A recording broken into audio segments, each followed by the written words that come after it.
Call me Master Zen cause I'm a flicky bands. Oh, geez, boy, you see the stupid title, man, no thing.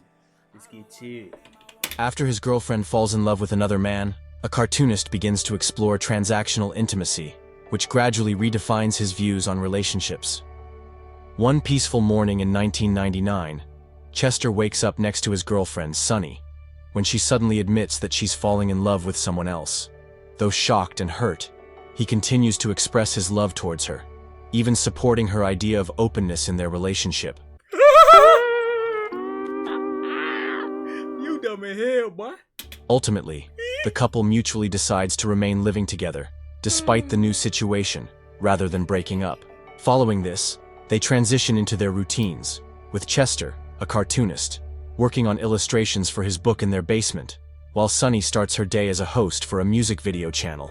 That evening, his girlfriend brings up that her contraception has expired since they haven't been intimate in a long time. Awkwardness fills the air, so he changes the subject by complimenting her shirt and gifting her a book he has painted the cover for. She thanks him before informing him that she needs to head out. Chester offers to accompany her, but she turns him down, stating that he'll most likely read a book in a corner. Not long after, at a band performance, Sunny is smitten by one of the guitarists, Miles, and films him exclusively. Man, what the hell did goofy ass talk? Smitten.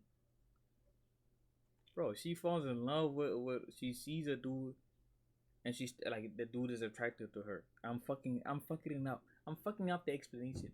Or maybe it's a tactic. You use like a particular words, so it sounds like, how to put this, to avoid being demonetized by YouTube, cause they be on ass, my nigga. They be sucking mad dick. Hey, we see everything over here. It is what it is, man. Smitten by one of the guitarists, Miles, and films him exclusively with her camera. Backstage, the guitarist approaches her and admires her shirt before they share a hug, confirming that he's the guy she's currently seeing. The next day, during a meal with his comic artist friends, Chester shares with them the arrangements of his relationship. They insist it will never work, especially when his girlfriend starts sleeping with her other partners, as it will make him jealous. Therefore, they advise him to counter this by doing the same. Sometime later, Nigga, leave this shorty. She's not a bitch. In this situation, she's not a bitch because she told this man, yo, I'm trying to, you feel me? I'm trying to kick it with the other boys, man. You feel me? Nah, time out. Let's continue staying in the same crib together. You know what? There's no problem. Let's have an open relationship. That shit do not last, my nigga. That shit is very rare. while Sunny is out clubbing with Miles, her boyfriend is all alone at their home. There, he spends time playing with their shared dog named Mo, but the sight of the book he gifted to her dampens his enthusiasm. To brighten his mood, he heads down to the basement and indulges himself with an adult magazine. That same night, he confronts her for coming home late, to which she apologizes. When he tries to initiate intimacy with her, she quickly turns him down, explaining that she can't engage with him physically due to her current romance with Miles. She admits that she's feeling conflicted with their open relationship, but once again, he remains understanding of her. The next morning, Chester moves out of their bedroom to live in the basement. Through the thin walls, he overhears his girlfriend and her other partner make love upstairs. Oh, come on, bruv.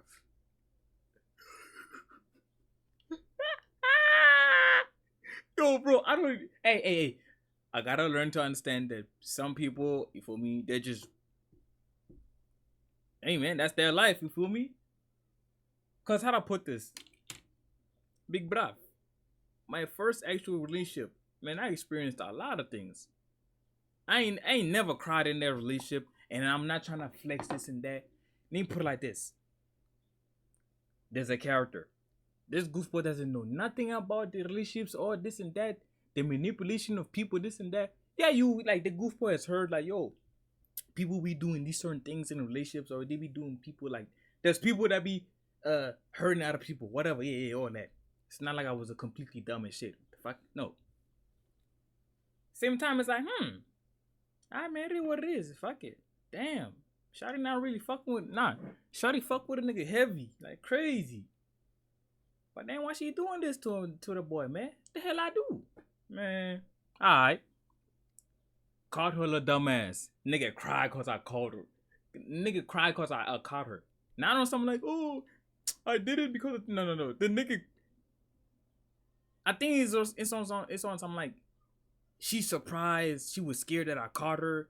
Surprised, things like that. I don't know. Like there was like emotions flowing through the air, and I'm like, damn, shawty, what going on here? What going on here? Nigga grabbed the phone because we was at school. She grabbed the phone. Nigga stormed out crying. Later on that day, for me, the school it runs out. What the fuck is that?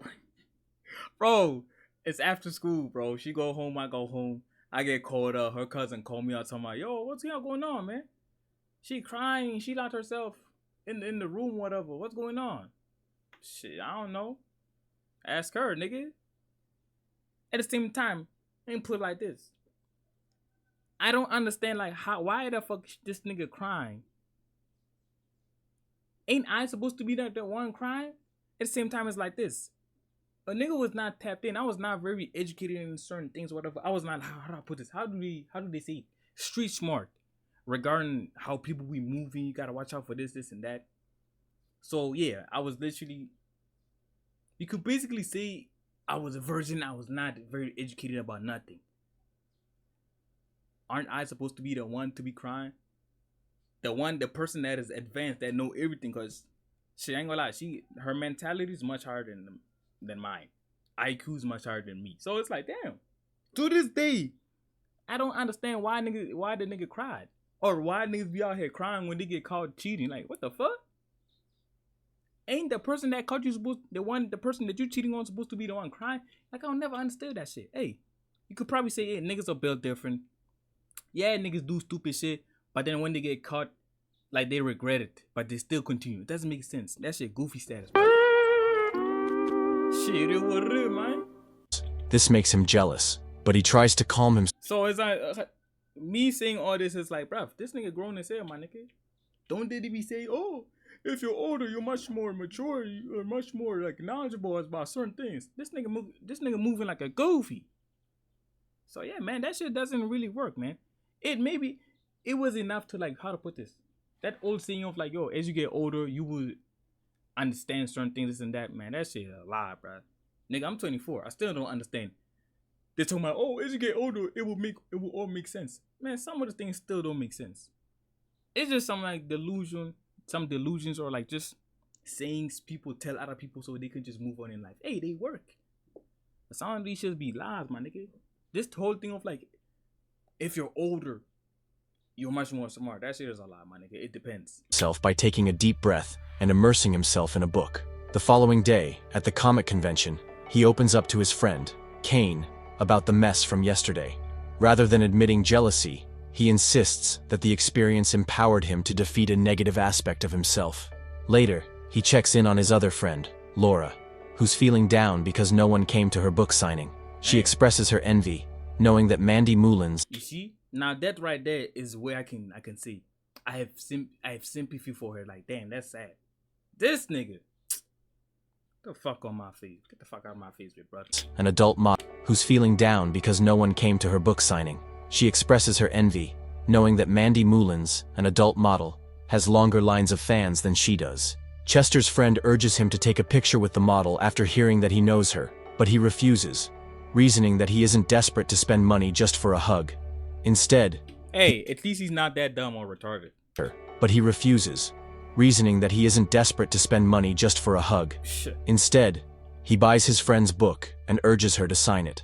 The gesture touches her, though she returns his money and jokes that he should use it to hire a lady companion. One afternoon, Chester sees Sunny appear on. Shorty, aren't you supposed to say like what? So she the reason why that man out here go buying the street worker. The hell? That's not good advice. That's bad friends, man. I had sympathy for you. I'm like, damn, ain't nobody buying your book. Shit. Now you out here giving this man bad advice, talking about like this man's supposed to be out here buying street workers. I don't know why I'm speaking fast, but I don't know, bro. See? That's why it's confusing, because there's certain times when I speak, it sounds like I be speaking English every day, or like what technically I do be speaking English every day. Like, how to put this? People would assume that I know how to speak English fluently for a problem. No. I have my times. Sometimes, man, that English be beating my ass, boy. Same time, I don't be speaking like fluent English. I be speaking like in slang terms and all that shit. So yeah. I got sidetracked. What the fuck was I talking about? She giving this man bad advice. To talking about like he should go buy street workers. I was expecting her to say, you know, bro, please, no. There's no need for you to pay me for this book. At least use the money to go on a date with another woman. Like a normal date, like just find someone else. What? Though she returns his money and jokes that he should use it to hire a lady companion. Oh, she jokes. So I just ran on a rant for no reason. So they goofy ass nigga. Back to this goofy boy. He took that joke seriously.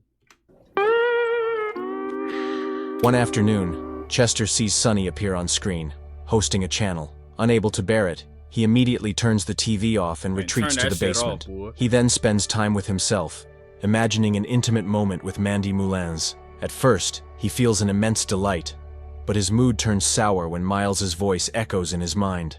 Unsatisfied, he grabs some cash and hops on his bicycle to look for adult workers. Despite his courage and effort, he fails to find any and simply pedals back home. While having dinner, he I was about to say how, nigga. How the hell you not finding them? Bro, what are people like, bro, this sound crazy, but bro, I would say a lot of people would know certain places where like, bro, this is the place where like you can find this and this and find that. Like, come on, bro. I don't know, maybe because I stay in South Africa, but bro, a lot of people would know like, okay, this particular place you can find this. This particular place you can find that. Bro, there's literally a street in my town that everybody knows. What? It's not on something like, oh, I've went there, this and that. God forbid that, bro. Even if it gets tough for me, I don't find a shorty, man. I'd rather beat my meat, boy. I'm not doing that shit. Fuck no. I'm not finna be out here paying for no cooch. Borrows a Jules Eros book from Sonny, and while having dinner, he borrows a Jules Eros book from Sonny and asks about Miles' whereabouts. She tells him that he's sick at home, so she plans to check on him. She then quickly heads out to her new boyfriend's house, but realizes that he isn't there. Bothered by the situation, Sonny heads to a bar for a drink, where she unexpectedly finds him with another woman. Disheartened, she storms out while he calls after her. Meanwhile, Chester reads the chapter. Goofy! Hey, that Karma dude be doing his thing, man. From Jules, she storms out while he calls after her. Meanwhile, Chester reads the chapter from Jules Eros's book that includes advice on how to hire and treat a lady of the night. He diligently takes note and starts contacting them from their ads in the back of free alternative newspapers, asking about their physical appearance, along with their rate. After his multiple unsuccessful calls, he finally hires Kitty, who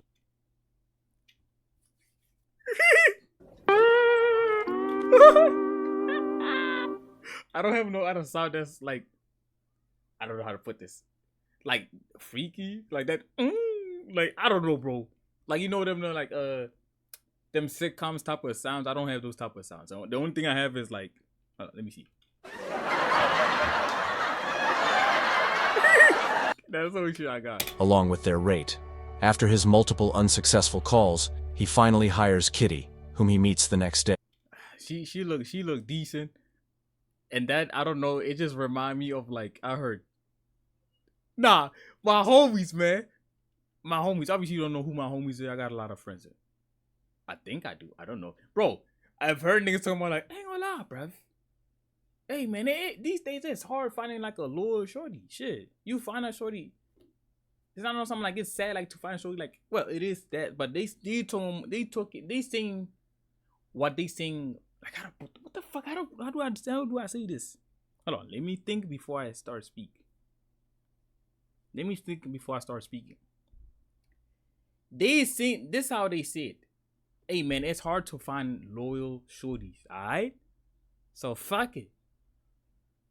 Some of these shorties you find them, hey, they not trying to offer that shit up. It is what it is.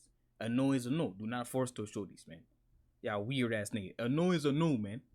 So, fuck it. Might as well just take their money on. And, like, niggas will literally spend, like, they spend more money on that shorty, and that shorty will talk about, like, yo, nah, after I'm gonna let you hit after a month, only to find out she letting another nigga hit, and you already spent a lot of money on her. That's fucked up. That is fucked up. Whether you like it or not, this sounds crazy. Oh, like you're literally paying for cooch, or like you want her. That's the only thing. That's the only way you see her, bro. There's the internet life and there's the real life. It is what it is. The same way shorties be talking about, like, yo, they want niggas that are like this height, want this amount of money. Them saying that is not wrong. Come on, man. Yeah, anyway. It's like, man, shit. Them shorties in this particular street, hey, they good looking too, so fuck it.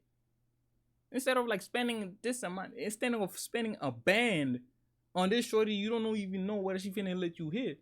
Might as well just spend 100. It's just an example. I'm not sure if it's 100 or whatever, because $100 is a lot of money, or 100 is still a lot of money. So yeah, might as well go spend 100. Feel me? And get a couple of hours with that shorty. Finna go crazy. She finna do all the type of things that you want. You would wish like your shorty to do, but she don't do them. Shit. She immediately asks for payment, and as she counts the money, he makes himself comfortable, although it's obvious he's tense. Before long, she joins him on the bed and asks for the kind of service he's looking for. Learning that it was his first time, she reminds him that their encounter is about his desires, giving him the courage to finally say what he wants. Throughout the process, Kitty remains gentle and supportive, offering guidance and praise instead of shaming him for finishing quickly. Nah, W shorty, man. W shorty, man. By the end of their time together, Chester gives her a generous tip, to which she expresses her gratitude, as she badly needs money. Because of the pleasant experience, the customer returns home with a smile on his face. In the living room, Sonny curiously comments on his unusually blissful mood. Hey, man. Hey, like good. You feel me? After you get something, that's good. Well, I'm not talking about this. I'm just saying in general. After you, feel me, lose your V card, hopefully, some people have better experiences. I'm gonna just speak for myself, bro. After a nigga lost their V card, I don't know, man. I became more confident.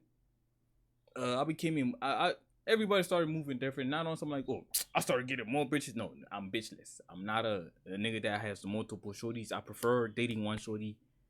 If problems happen, I move. We move, man. Shit, I still believe in real love, nigga. Hey. Seeing all that, what the fuck was I about to say? Yeah, after losing my V card, I don't know, it's like you become more confident in yourself, because like you put yourself in that vulnerable position where like the only person who has seen you naked was like your mother at a very young age when you were still a baby.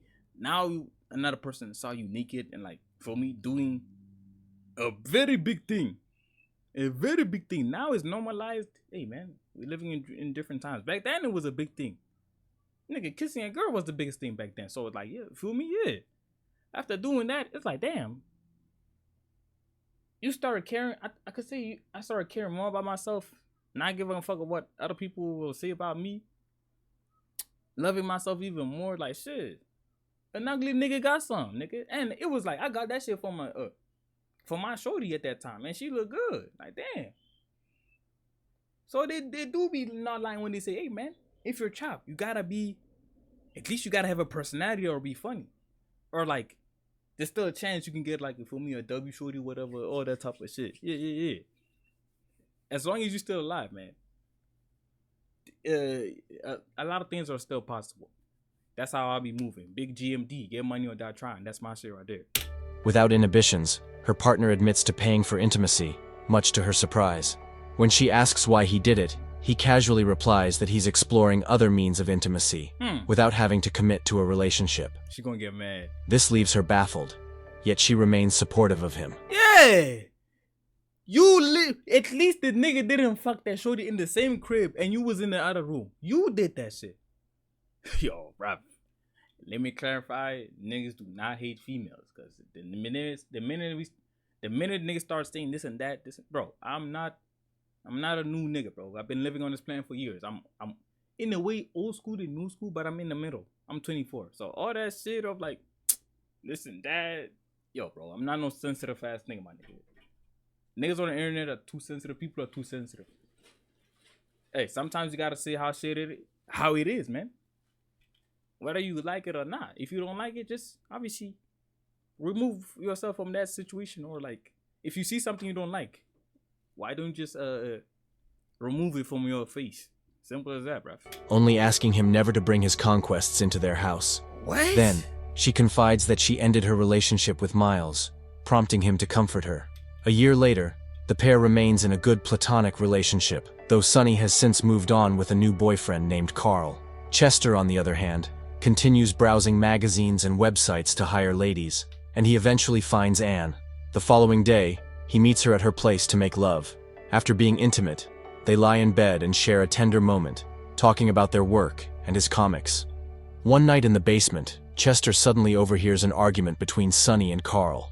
He considers stepping in, but changes his mind when the two appear to be patching things up. I ain't gonna lie, that shit ain't got nothing to do with me, shorty. You're a grown woman. You went out your way to fuck with that nigga. Nah, that's crazy. If you, nah. I gotta sometimes, yeah, I know how to like. I can say I'm glad I know how to stop myself from making jokes and like. You feel me? Like in serious situations, I know how to stop myself.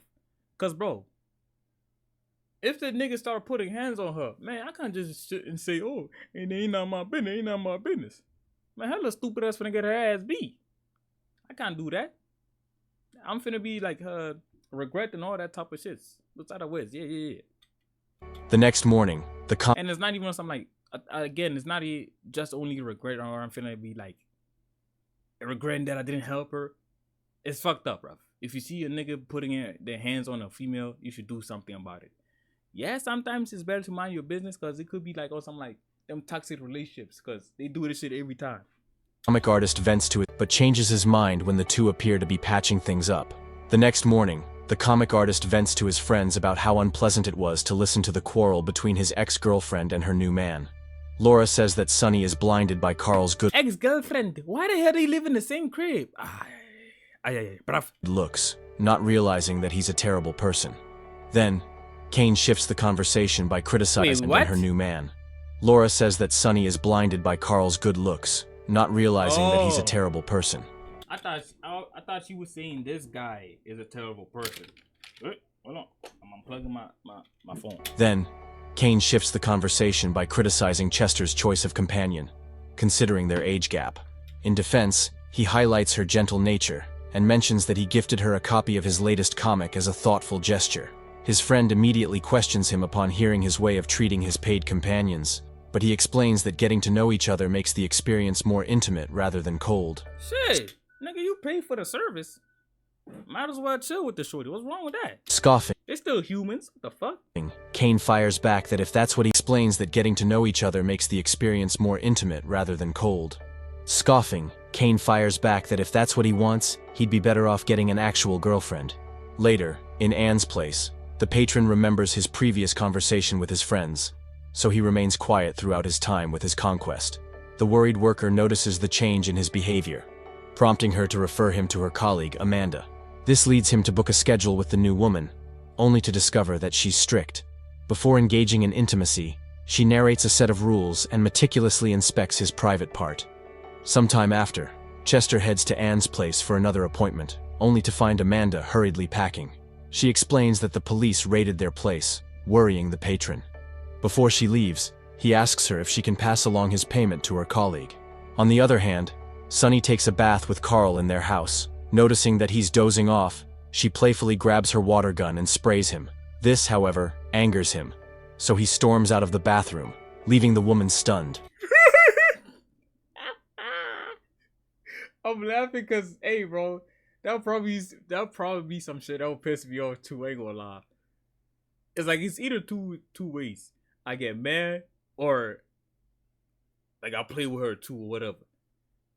But hey, bro, I really wonder. Nah, okay, I'm not gonna mention this one. Oh, nah, fuck it. There was a situation where like my shorty, it was like April Fool's Day. I didn't see that shit. She played with me, bro. I ain't gonna lie. She sent me a message in the morning talking about we should break up. Man, instead of crying, bro, hey, I'm an ignorant ass nigga. Ignorant nigga. Makes sense. Yeah, bro, whatever. I saw that shit. I'm like, what? I hit her with the thumbs up. I ain't asked no questions, none of that. Man, after that, I was like, man, fuck that bitch, man. I started calling her a bitch out of nowhere. I never called her a bitch, none of that shit. Yeah, anyway, I was crazy. I was already like, I already have moved on. I was like, man, shit, let me hit up. Let me try to see what's to these other shorties, man. Now hoes. I don't be dabbling into the hoes. Let me try and see what's to these other shorties, man. It is what it is, man. What? Out of nowhere? Man, it is what it is. At that time, the relationship was very rocky, so it had its problems. So I don't know. I was thinking in my head, bruv.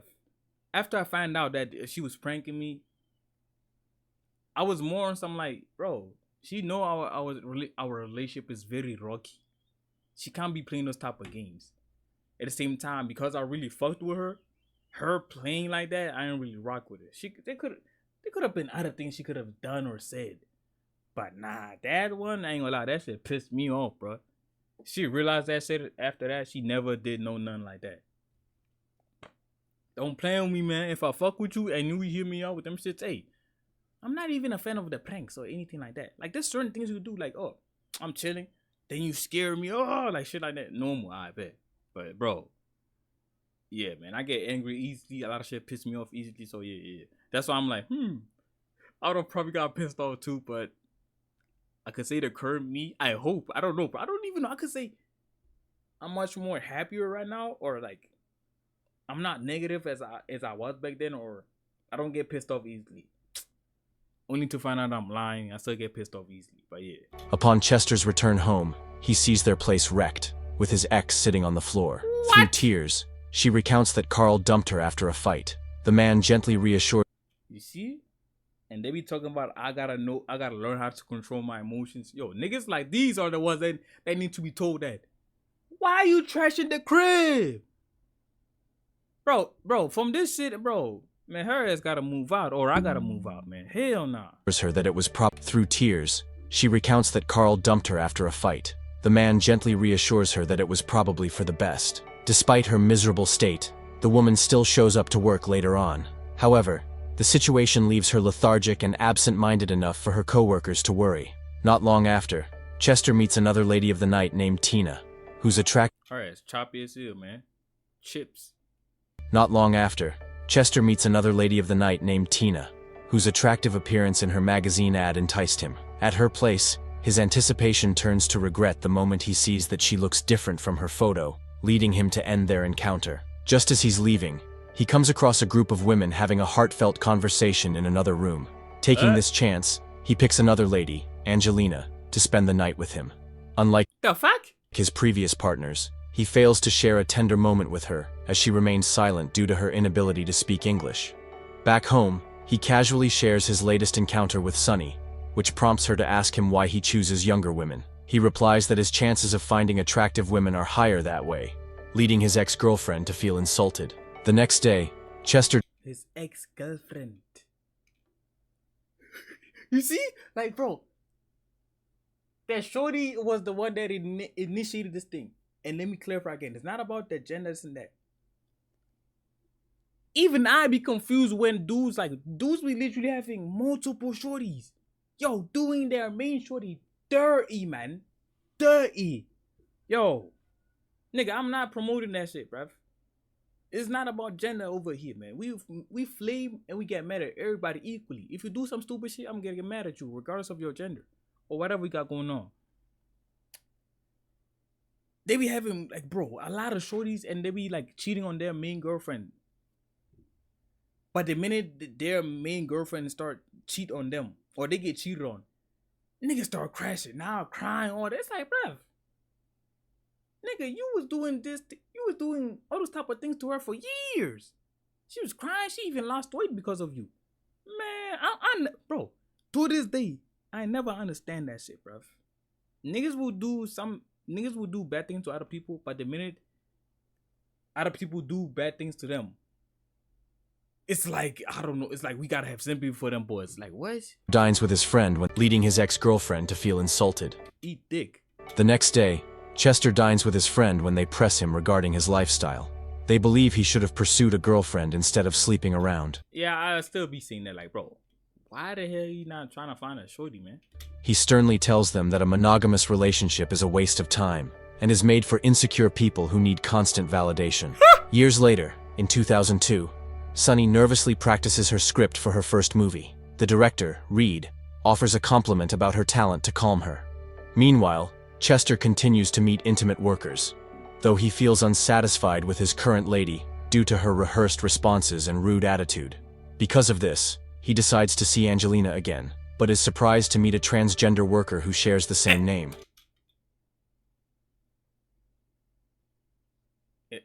She informs him that the other Angelina had already left the business. Elsewhere, Sunny and Reed are on their way home after seeing a movie together.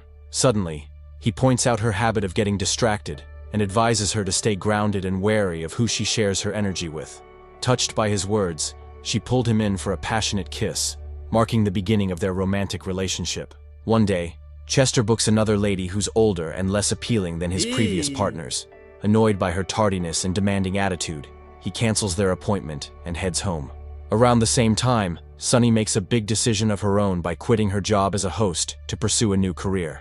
Later, at home, Chester flips through the magazines until he finds Yulissa, but her service demands that she visit her clients in their homes. This new setup surprises Chester, but after a long time of unsuccessful intimacy, he risks inviting her over, completely disregarding Sunny's condition about their house. The beautiful lady of the night eventually arrives, and her customer leads her to the basement. There, she notices his collection of water jugs and uses it to flirt with him. Taken aback, the man offers her a drink and hurries to the kitchen upstairs to fetch it. Oh, cute Shortly, dog. he returns to their room, only to see her waiting in her lingerie. This excites him, prompting the woman to pull him close. Moments later, he expresses that he forgot what it felt like to be kissed. Curious, he asks if she does the same with other clients, to which she says that it was an extra part of their arrangement.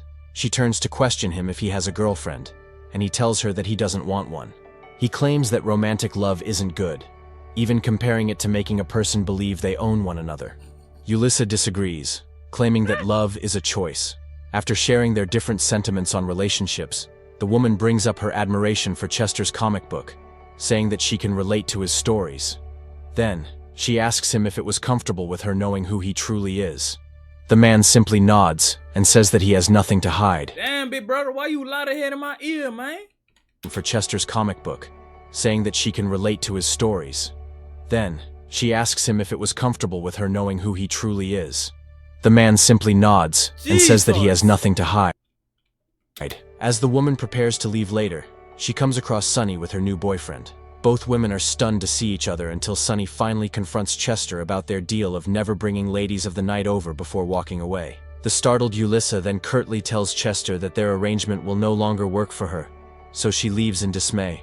That same night, a calmer Sunny approaches her ex to tell him the truth. It turns out, Yulissa was married to Sunny's father, making her technically her stepmother despite their close age. The woman found it disgusting for her father to have married the woman, more so since she knew her profession. Since Sunny's father passed, the women cut ties with each other, making it shocking for the stepdaughter to Damn, shorty. It look like this man found like a W little shorty, man. Now you fucked it up. Fuck. Bro, get your own crib, man. That other shorty, that Yulissa or Yuli, whatever her name is, man. It look like she's a W, man.